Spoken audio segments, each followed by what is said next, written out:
ini kepada pimpinan Roh Kudus. Bapa di surga yang penuh kasih, berfirmanlah saat ini, kami siap untuk mendengarkan firman-Mu, urapi kami semua, berikan kepada kami roh hikmat pengertian yang benar, dan mampukan kami mengerti apa yang Tuhan katakan. Saat ini Tuhan Engkau juga urapi hamba-Mu ini, berikan kata-kata yang sederhana, yang mudah dimengerti, sehingga hamba-Mu boleh menyampaikan firman Tuhan dan semua orang yang mendengarkannya diberkati oleh Tuhan. Mari Tuhan berfirmanlah kepada kami. Segala gangguan-gangguan yang terjadi kami tolak dalam nama Yesus, dan udara ini pun dikuasai oleh Tuhan, sehingga internet pun akan berjalan dengan baik. Dalam nama Tuhan Yesus, kami berdoa. Amin. Shalom. Apa kabar saudaraku yang dikasihi oleh Tuhan? Hari ini kita bersyukur karena kita bisa berjumpa di dalam ibadah. Sekalipun kita beribadah secara online, kita tidak bisa tatap muka, namun kita percaya Tuhan ada bersama-sama dengan kita.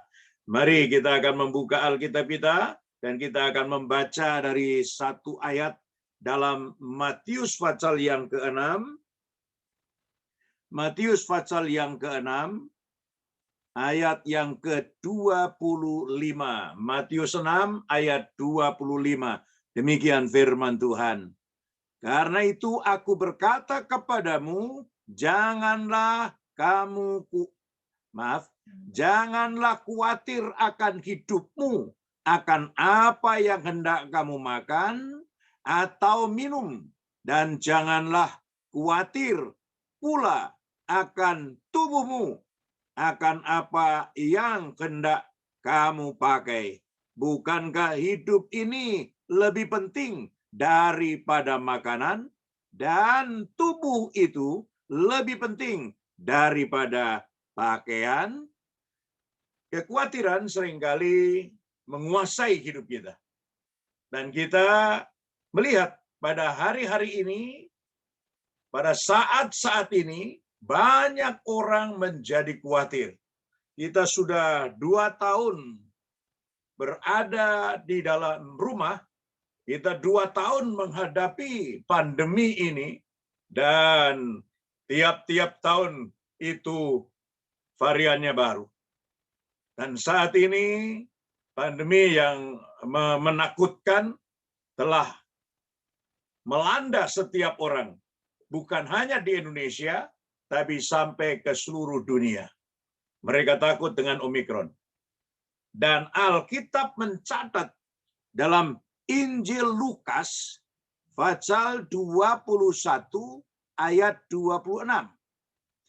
Di sana disebutkan pada hari-hari terakhir, orang akan mati ketakutan karena kecemasan, berhubung dengan segala apa yang menimpa bumi ini, sebab kuasa-kuasa langit akan goncang.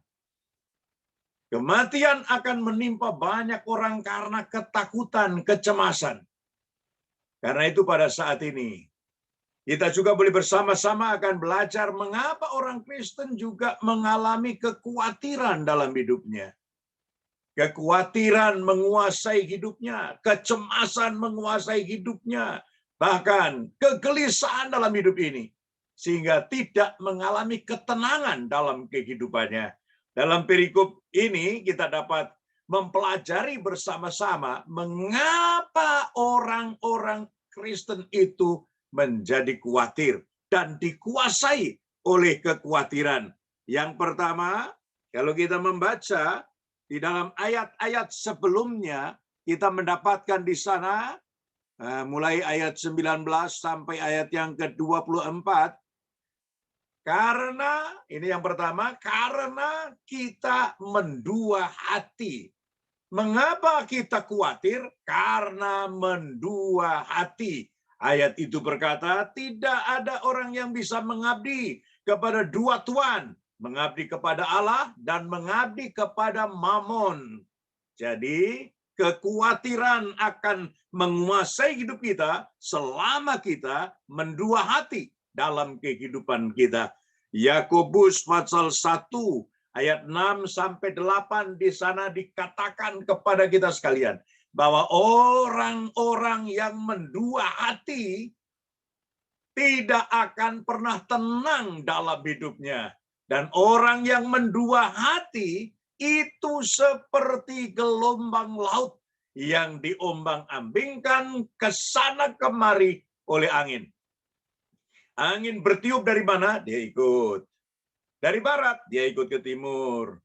Dari utara, dia ikut ke selatan. Orang yang mendua hati itu tidak akan pernah mempunyai ketetapan dalam dirinya. Tidak mempunyai ketetapan dalam dirinya. Tidak punya pendirian dalam hidupnya. Dan itu mari kita jangan sampai kita mendua hati. Ya, hati buat Tuhan, tapi dunia juga. Ya, kita tidak akan pernah tenang dalam kehidupan kita. Ini yang pertama. Yang kedua, apa yang membuat orang itu khawatir? Yang kedua, karena mereka tidak mengenal Allah dengan benar. Tidak pernah mengenal Yesus dengan benar. Karena itu mari kita bersama-sama mengenal Tuhan. Supaya kita tidak khawatir dalam kehidupan kita. Dalam Injil Matius yang kita baca tadi, kita belum baca, tapi dalam perikopnya, Matius 6, ayat 31 sampai 32 dikatakan di sana, orang-orang yang khawatir akan apa yang akan dia makan, apa yang akan dia pakai, itu adalah orang-orang yang tidak mengenal Allah.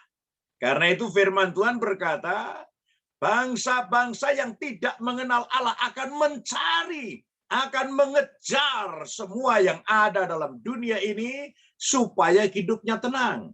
Saya mau bertanya kepada Bapak, Ibu, Saudara sekalian, apakah kita dapat mendapatkan ketenangan bila kita mempunyai harta kekayaan yang begitu banyak? Ada banyak orang yang ingin mengumpulkan banyak harta supaya hidupnya tenang. Harta tidak membawa ketenangan kepada kita. Sebab harta itu juga akan lenyap. Apa yang ada dalam dunia ini juga akan lenyap. Tidak mengenal Tuhan akan membuat kita menjadi khawatir. Kita melihat dalam perjalanan murid-murid dengan Tuhan Yesus pada waktu Tuhan berkata, mari kita pergi ke seberang, maka mereka berlayar bersama dengan Tuhan. Dan di tengah-tengah perjalanan terjadi gelombang yang sangat besar. Dan pada saat gelombang yang sangat besar menimpa mereka, mereka mengatasi dengan segala kekuatan yang ada. Padahal mereka membawa Yesus yang ada di kapal itu. Yesus ada di buritan, sedang tidur dengan nyenyak. Maka murid-murid berseru begini, mari saya bacakan. Apa yang dikatakan oleh murid-murid kepada Tuhan Yesus pada saat Tuhan sedang tidur di buritan. Pada waktu itu ayat yang ke-38, Markus pasal 4. Pada waktu itu Yesus sedang tidur di buritan di sebuah tilam. Maka murid-muridnya membangunkan dia dan berkata kepadanya, Guru, engkau tidak peduli kalau kita binasa? Waduh, saudara, mereka sedang membawa Tuhan Yesus. Yesus tidur di buritan. Kenapa Yesus tidur? Ada banyak orang menafsirkan ini dan itu. Tapi saya akan berkata kepada saudara, dia mau tidur, dia mau bangun, dia mau duduk, itu kan haknya dia. Ya, kenapa dia tidur? Mungkin kecapean, kelelahan, dan lain sebagainya. Tetapi kenapa murid-murid berkata, apakah itu tidak peduli kita binasa? Apakah gelombang akan bisa membinasakan mereka? Itulah yang ada di pikiran kita. Betapa seringkali kita juga mendengar, mati aku. Pada saat kejadian terjadi, pada saat sesuatu akan menimpa dalam hidupnya. Bukankah seringkali kematian, perkataan itu terlontar dalam mulut kita atau mulut orang-orang yang tidak mengenal Allah dengan benar. Mari kita lihat. Pada saat itu Yesus bangun dan menghentikan gelombang itu. Lalu Yesus berkata begini. Ayat yang ke-40. Lalu ia berkata kepada mereka, mengapa kamu begitu takut?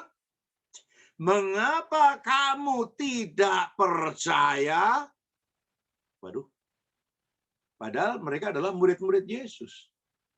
Mereka juga pernah melihat apa yang dilakukan Yesus. Mereka juga pernah melihat apa yang dilakukan oleh Yesus, kuasanya yang luar biasa. Tapi pada waktu mereka membawa Yesus, mereka ketakutan. Karena mereka tidak mengenal. Ini buktinya. Mari, ayat 41. Mereka menjadi sangat takut dan berkata seorang kepada yang lain, siapa gerangan orang ini sehingga angin dan danau pun taat kepadanya. Nah, ini kan membuktikan mereka tidak kenal kan? Membuktikan mereka tidak mengenal siapa Yesus. Dia bawa di kapal, dia bawa bersama-sama berlayar, tapi tidak mengenal. Karena tidak mengenal, maka ketakutan pada saat menghadapi cobaan, pada saat menghadapi gelombang yang sangat besar, menguasai mereka. Bukankah mereka juga nelayan? Mayoritas mereka nelayan, pencari ikan, udah biasa dengan gelombang. Tapi kenapa saat itu mereka ketakutan? Sadarilah, sehebat-hebatnya manusia, mereka tetap terbatas. Dan kalau pada saat itu mentok sampai keterbatasannya, maka kekhawatiran dan ketakutan menimpa hidup mereka. Yang kedua, karena mereka tidak mengenal Allah, sehingga kekhawatiran menguasai hidup mereka. Yang ketiga, apa yang membuat mereka khawatir? Yang membuat mereka khawatir ialah yang ketiga, karena mereka lebih mencintai dunia ini daripada mencintai Tuhan.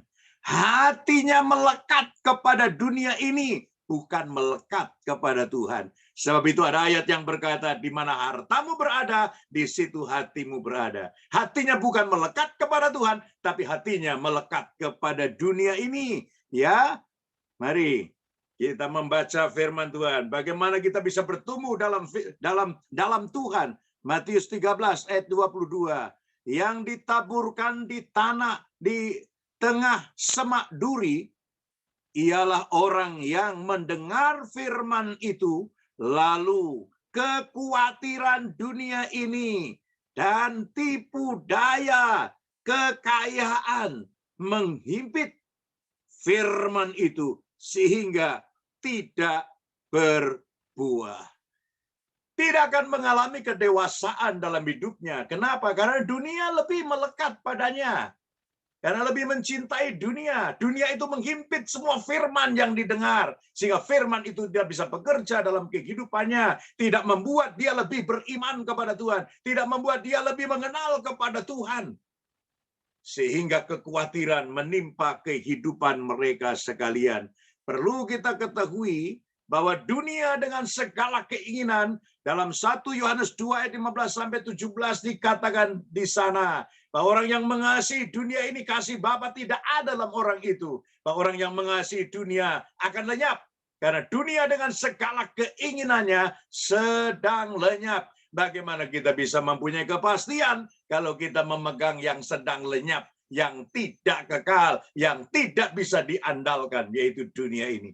Sebab itu, 3 hal ini biarlah mengajar kepada kita supaya kita ini benar-benar mengerti apa yang Tuhan mau. Sebab itu Tuhan memberikan kepada kita perintah, memberikan kepada kita satu penekanan untuk kita lakukan, yaitu Matius 6 ayat 33 yang berkata, tetapi carilah dahulu kerajaan Allah dan kebenarannya, maka semuanya itu akan ditambahkan kepadamu.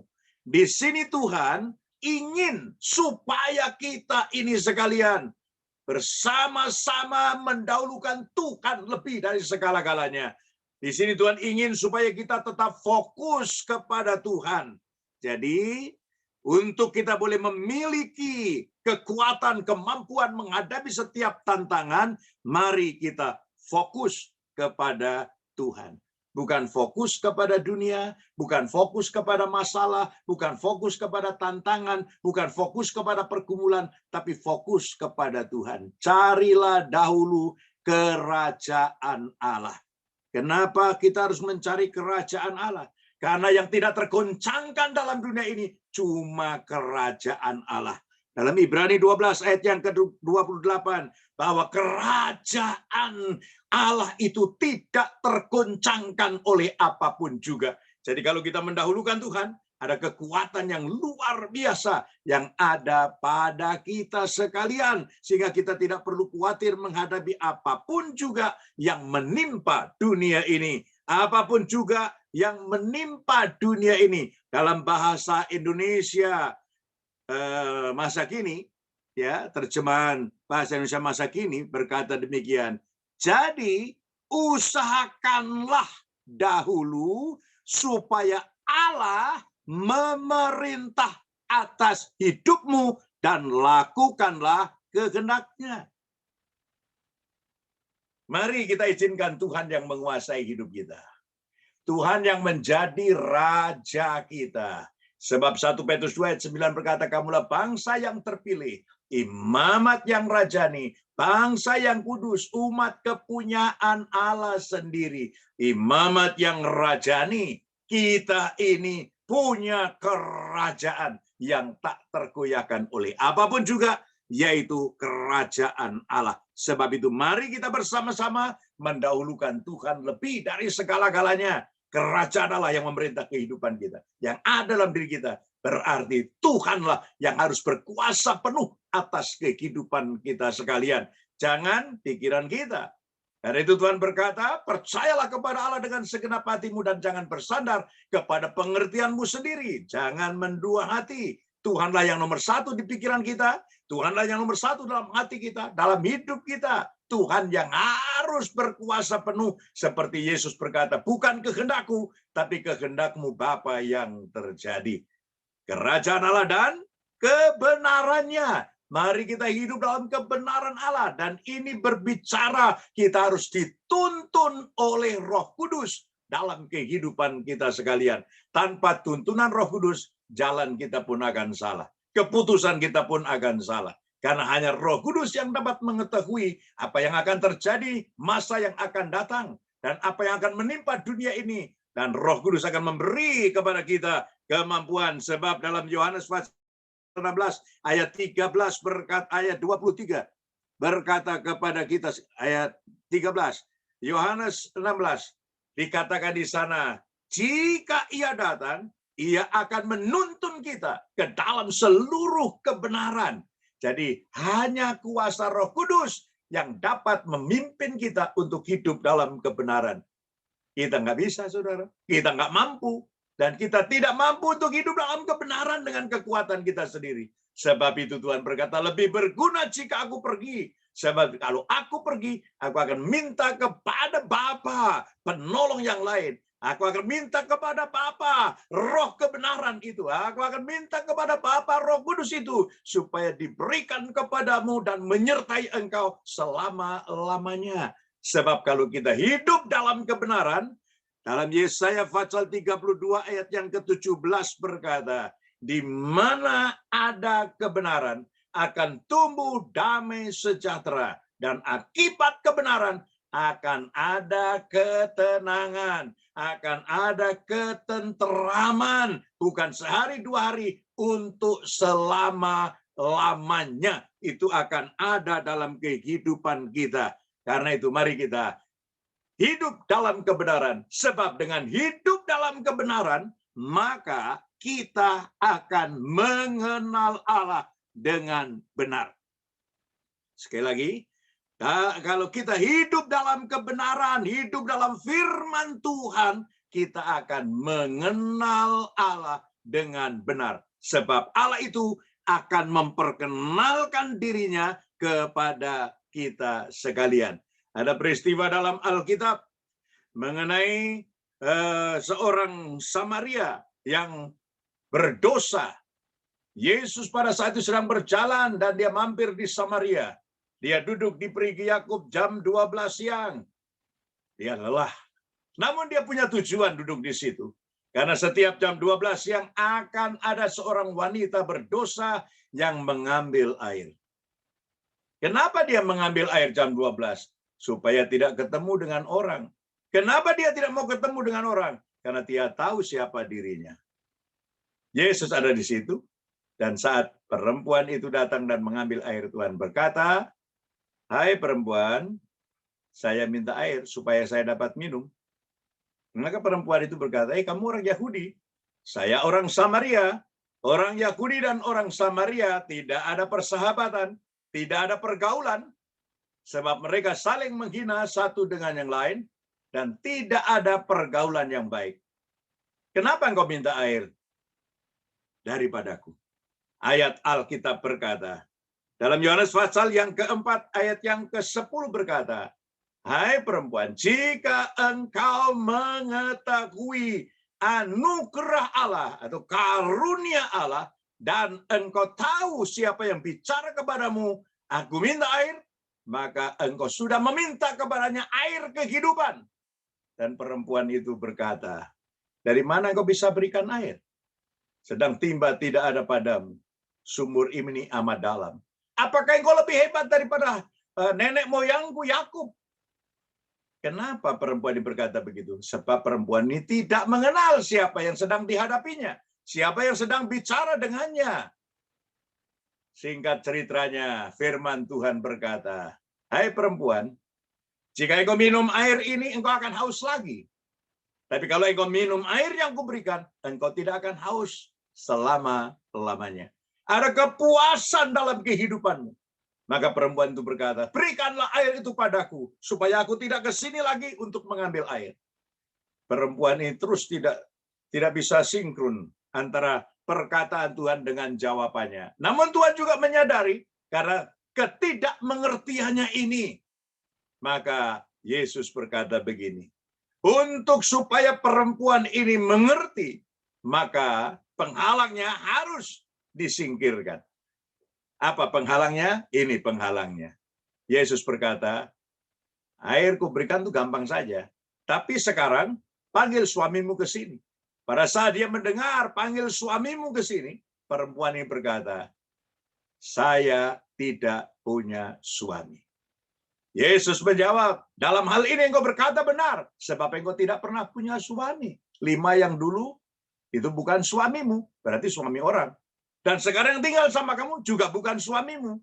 Ya, jadi perempuan ini hidupnya tidak keruan, saudara, menjadi istri piaraan, simpanan, simpedes sekali, simpanan perempuan desa. Ya, dan Alkitab mencatat perempuan ini yang tadinya membandingkan Yesus dengan Yakub, sekarang menaik tingkat Yesus di dalam pengertiannya. Dia berkata, "Aku tahu engkau seorang nabi." Kenapa? Hanya seorang nabi yang bisa membaca kehidupan seseorang. Jadi dia berkata, "Engkau seorang nabi." Puji Tuhan, ada perkembangan rohani. Tuhan inginkan pertumbuhan. Dan penghalang pertumbuhan harus disingkirkan. Yang disingkirkan oleh Yesus adalah dosa yang mengikat perempuan ini. Pada saat itu Yesus berkata, perempuan ini berkata, sebelum perempuan menjawab, Yesus berkata, "Engkau berkata, bangsamu berkata, bahwa kita harus menyembah Allah di atas gunung itu. Orang-orang Yahudi berkata, kita harus menyembah Allah di Yerusalem. Akan tiba saatnya orang menyembah Allah dalam roh dan kebenaran." Itu yang dikatakan Yesus kepada perempuan ini. Bahwa kita harus sampai kepada pengertian ini. Lalu perempuan ini berkata, "Kami pernah mendengar tentang Mesias. Dan jika ia datang, maka ia akan memberitahukan segala sesuatu kepada kami." Lalu Yesus berkata, "Akulah Mesias itu." Pada saat perempuan mendengar "Akulah Mesias" itu, dia mengenal siapa yang sedang berbicara kepadanya. Dia mengenal siapa yang sedang dihadapinya, yaitu Tuhan Yesus Kristus. Maka terjadi perubahan yang luar biasa. Itu buli-buli atau itu kendi atau itu buyung, ditinggalkan di situ dan dia pulang. Dia pergi ke kota dan memberitahukan, aku ketemu Mesias, aku ketemu Yesus, aku ketemu Mesias, aku ketemu Yesus. Dan orang-orang Samaria semuanya berduyun-duyun untuk menemui Yesus. Dan berkata, aku mengenal dia bukan karena perempuan ini, tetapi mataku sendiri melihat dia. Kita harus mengenal kepada Tuhan. Dan untuk mengenal kepada Tuhan, hiduplah dalam kebenaran. Hiduplah dalam firman Tuhan. Sebab Injil Yohanes juga berkata kepada kita, siapa yang mengasihi aku akan menuruti segala perintahku. Dan siapa yang menuruti segala perintahku, Bapa akan mengasihi dia. Dan Alkitab berkata, kami akan datang kepadanya dan tinggal selama-lamanya. Tuhan akan memperkenalkan dirinya kalau kita hidup dalam firman Tuhan. Coba kita lihat dalam Yeremia 31. Ayat 31 sampai 34 berkata kepada kita bahwa Tuhan akan mengadakan perjanjian baru dengan umatnya. Sebab perjanjian yang lama telah diingkari oleh mereka. Inilah perjanjian baru yang akan Tuhan berikan. Aku akan menaruh Tauratku di dalam batin mereka. Aku akan menuliskannya dalam hati mereka. Sehingga mereka akan menjadi umatku dan aku akan menjadi Allah mereka. Sebab Tuhan mengampuni dosa mereka. Dan ayat Alkitab berkata selanjutnya, tidak usah orang mengajak yang lainnya untuk belajar mengenal Allah. Kenapa? Sebab besar kecil mereka telah mengenal Allah. Dari mana? Allah yang memperkenalkan dirinya kepada mereka. Sehingga pengenalan itu membuat mereka teguh menghadapi segala sesuatu. Mereka tidak khawatir menghadapi segala sesuatu. Bila saudara mengenal kepada Allah dengan benar, maka saudara akan mempunyai kemampuan yang luar biasa. Kekuatan untuk menghadapi setiap tantangan. Buktinya dalam Matius 16, ayat yang ke-13 dan selanjutnya dikatakan di sana. Bagaimana pertanyaan Tuhan kepada murid-muridnya. Menurut kata orang, siapakah aku ini? Orang hanya mengenal Yesus hanya sebatas nabi. Dan firman Allah berkata, orang berkata engkau Yeremia, orang berkata engkau Elia, atau salah satu dari para nabi yang ada. Tuhan tidak mau kita ikut-ikutan seperti mereka. Pengenalan kita tidak seperti mereka. Kalau Tuhan berkata kepada murid-muridnya, menurut kamu siapa saya? Maka Petrus, yaitu Simon, berkata, engkaulah Mesias, anak Allah yang hidup.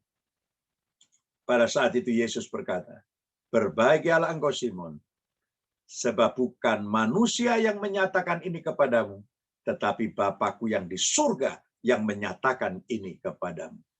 Dan firman Tuhan berkata, Simon, engkau tidak lagi disebut Simon. Simon itu apa sih? Simon itu sama dengan orang yang mendua hati.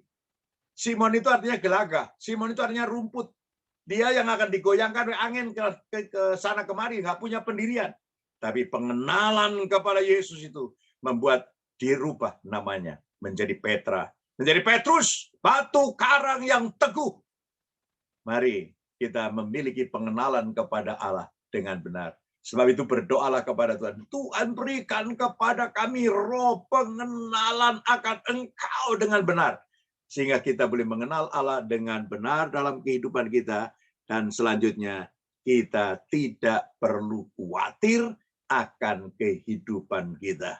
Kita tidak akan mengejar dunia ini seperti Paulus. Dulu yang ku kejar, dulu yang ku dahulukan, dulu yang aku utamakan dalam hidupku, sekarang ku anggap sampah karena pengenalan kepada Yesus. Itu lebih mulia dari segala-galanya. Karena itu aku segala keinginanku dalam Filipi 3 ayat 10 berkata, yang ku kehendaki adalah mengenal Dia, kuasa kebangkitannya, persekutuan dalam penderitaannya, sehingga aku menjadi serupa dengan Dia dalam kematiannya. Dan akhirnya aku peroleh kebangkitan dari antara orang mati.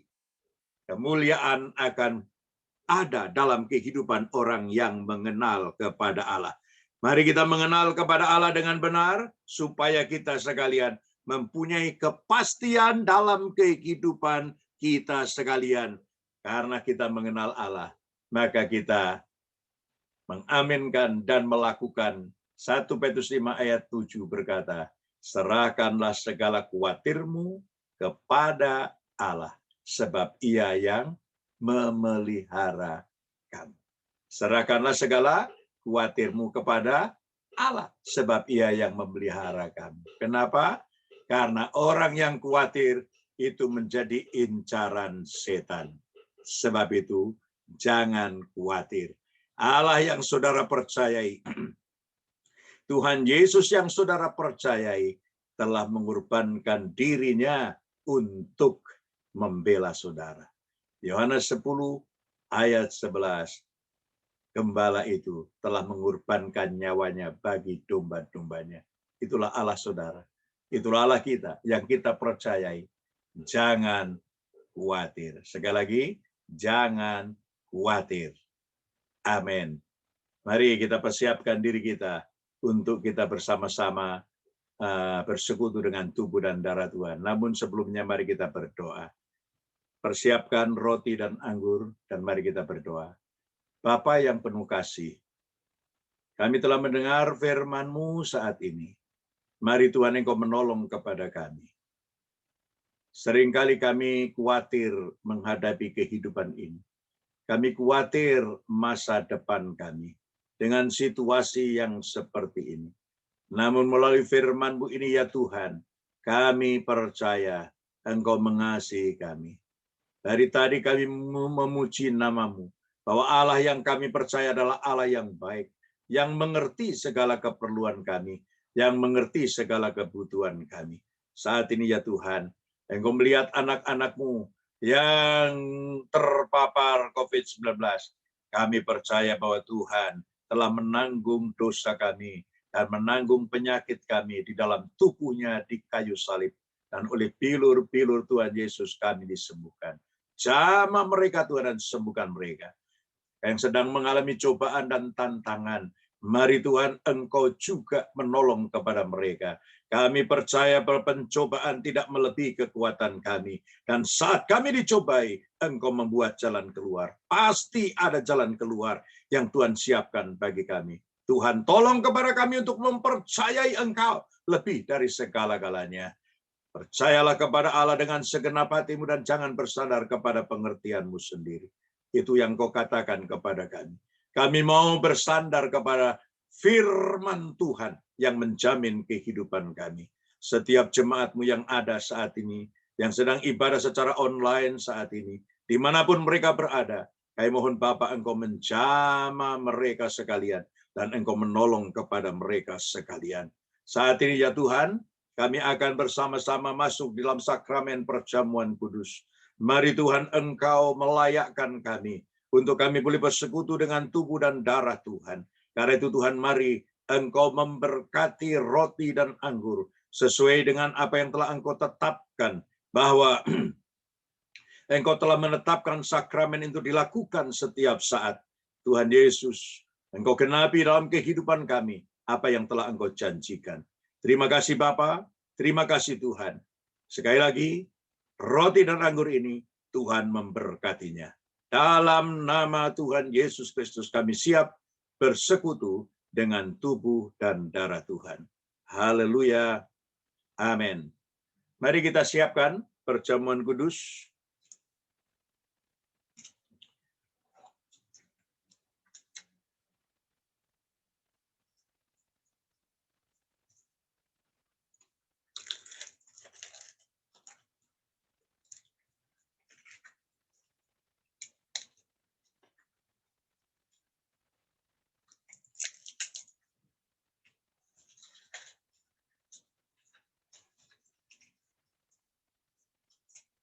Mari kita nyanyikan satu pujian. Darah-Mu Yesus, sucikan daku. Darah-Mu Yesus, bebaskanku. Darah-Mu Yesus, ubahkan daku. Ku dijadikan baru. Darah-Mu Yesus, darah-Mu Yesus, sucikan aku. Darah-Mu Yesus, bebaskan Darahmu Yesus, ubahkan ku dijadikan baru. Mari kita mengangkat roti di tangan kanan kita setinggi-tingginya dan dengarkanlah firman Tuhan yang berkata, sebab apa yang telah kuteruskan kepadamu telah aku terima dari Tuhan, yaitu bahwa Tuhan Yesus pada malam waktu ia diserahkan, mengambil roti dan sesudah itu ia mengucap syukur atasnya, ia memecah-mecahkannya dan berkata, inilah bagi kamu, perbuatlah ini menjadi peringatan akan aku. Percayakah saudara bahwa roti yang dipecah-pecahkan adalah persekutuan dengan tubuh Kristus? Katakan amin. Kita bersyukur kepada Tuhan, karena Tuhan rela tubuhnya dipecah-pecahkan, dihancurkan, supaya kita menerima pemulihan, menerima pengampunan dosa, dan kehidupan yang kekal. Mari kita terima tubuh Tuhan ini dengan pengucapan syukur di dalam nama Tuhan Yesus Kristus. Makanlah.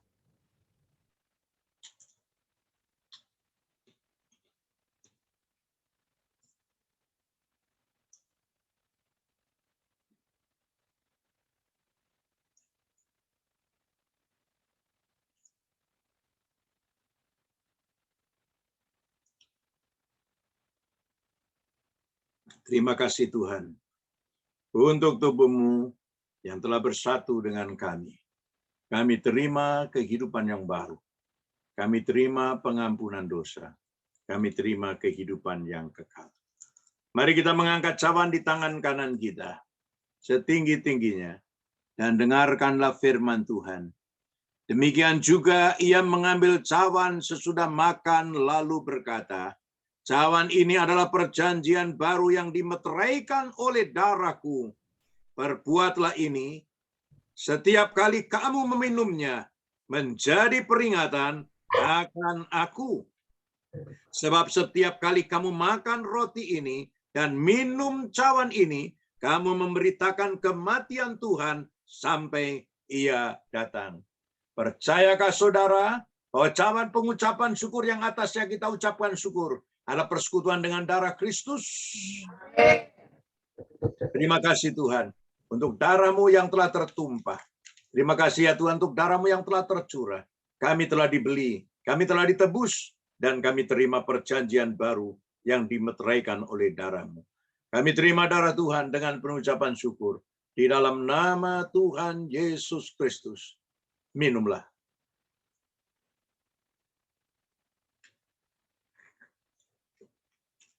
Mari kita mengangkat kedua belah tangan kita dan menyanyikan pujian haleluya, haleluya. Haleluya.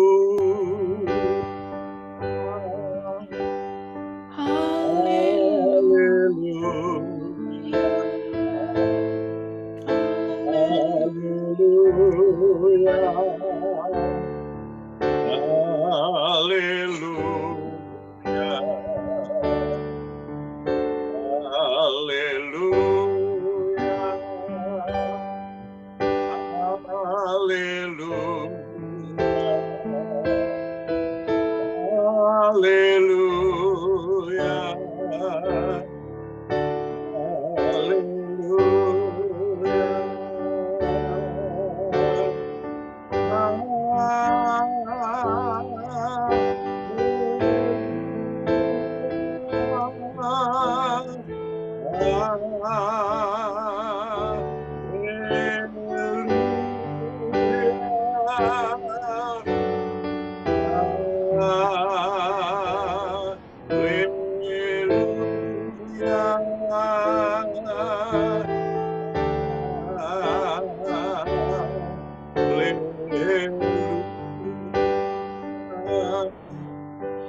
Terima kasih Tuhan untuk perjamuan kudus, sakramen yang telah kami terima saat ini, kami meteraikan dalam nama Bapa, Anak, dan Roh Kudus, di dalam nama Tuhan Yesus Kristus, digenapilah seluruh janji Allah dalam kehidupan kami dari saat ini sampai selama-lamanya. Dalam nama Tuhan Yesus kami berdoa.